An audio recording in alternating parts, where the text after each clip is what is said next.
name is Wesley Sandlin. I'm the owner of Tread Connection serving the Williamson County area of Texas. This is the first video in a short series that we're going to present regarding the upsizing of your tires on your vehicle. Here in Texas, one of the most common requests that we get from our customers, usually those with pickups or SUVs, is to upsize their tires when it's time for replacement. In most cases, it's an aesthetic or styling decision, not so much for functionality. Beefier tires just look cool.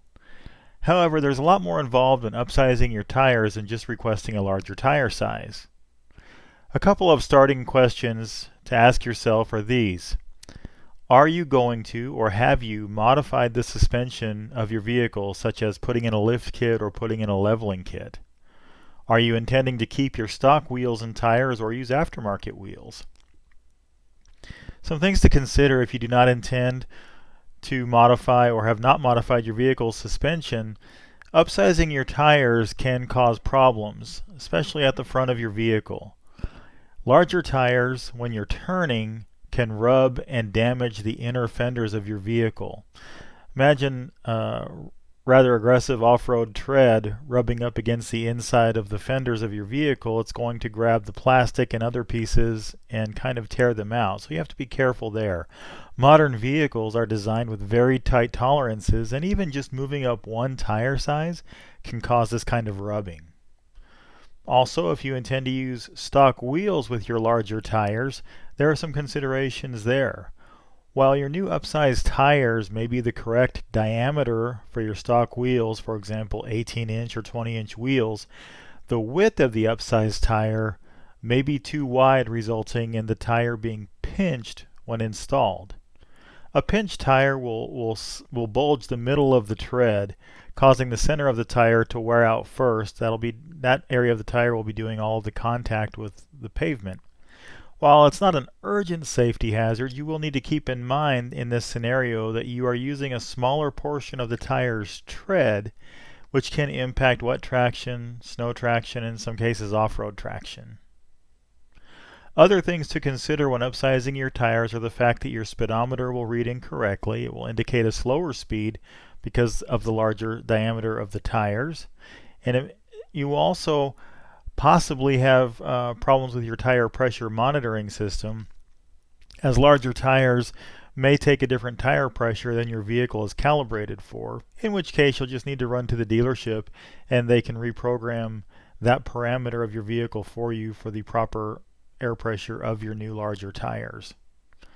And some other things, your fuel mileage and towing capacity, also your cargo capacity, will drop as a result of the larger and heavier tires, because your vehicle's carrying more weight now and having to work harder to move things around.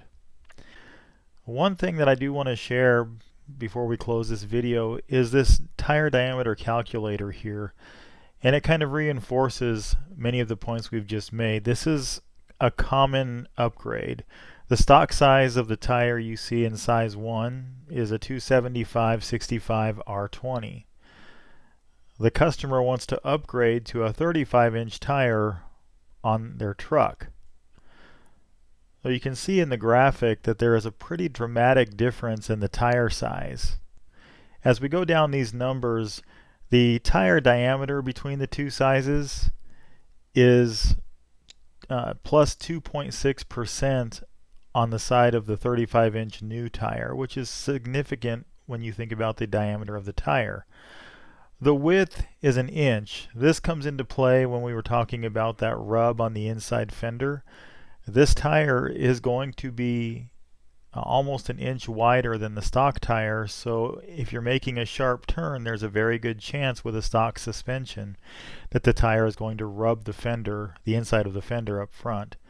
The sidewall is about a 1/2 inch difference. Not a huge difference there, but again, it can come into play depending on how tight the tolerances are on your specific vehicle. The one I wanted to touch on here most of all was circumference. The circumference of the tire in this case is nearly 2 inches, almost 3 inches different from stock. This is really the number that affects how your vehicle is going to behave the most. You're going to raise the ride height somewhere in the vicinity of 2 inches, which is cool, but you're also increasing, or you're decreasing, the available space inside the fender. On the rear of most vehicles, this is not a big deal.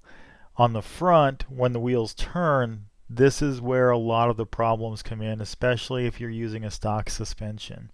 If you look at the graphic where you see numbers 1 and 2 on the tires, you can see that one tire is significantly taller than the other. The 35-inch tire is going to take up more space, and most vehicles, most trucks now, the newer trucks, have a coil-over front suspension, which means there's a shock and a spring at the front of the axle, and there's usually a pretty tight clearance between that shock and spring and the tire. So that needs to be taken into consideration. If you look to the graphic to the right slightly, you can see a clearer picture of the different sizes of the tires. And with that greater width and greater height of the tire, you will have a rub on a stock suspension. So it's a lot of things to think about. And finally, the revolutions per mile. This is where your speedometer error comes into play. You can see that the stock tire is going to turn 592 revolutions per mile, where the larger tire is going to turn 577 revolutions per mile. What this will look like in your vehicle is your speedometer is going to be slower, as we mentioned before. Your trip odometer might be off. Your gas mileage calculator inside the vehicle is probably not going to be as accurate as well. That is a substantial difference. Again, taking your vehicle to the dealership, they can adjust the vehicle's computers to compensate for the larger tire size. So just some things to think about. We appreciate your time. Stay tuned for the second part of this series. We're going to talk about aftermarket wheels and the considerations there, the pros and cons of them when you want to run a larger tire on your vehicle. So thank you for tuning in today. Please subscribe to our channel. If you've considered these concerns and upsizing is the path you want to take, Tread Connection will be glad to help you. We'll review with you the end result you wish to achieve with your upsized tires. We can recommend tires and sizes to help you make the best decision to add to your vehicle's style and to keep it safe at the same time.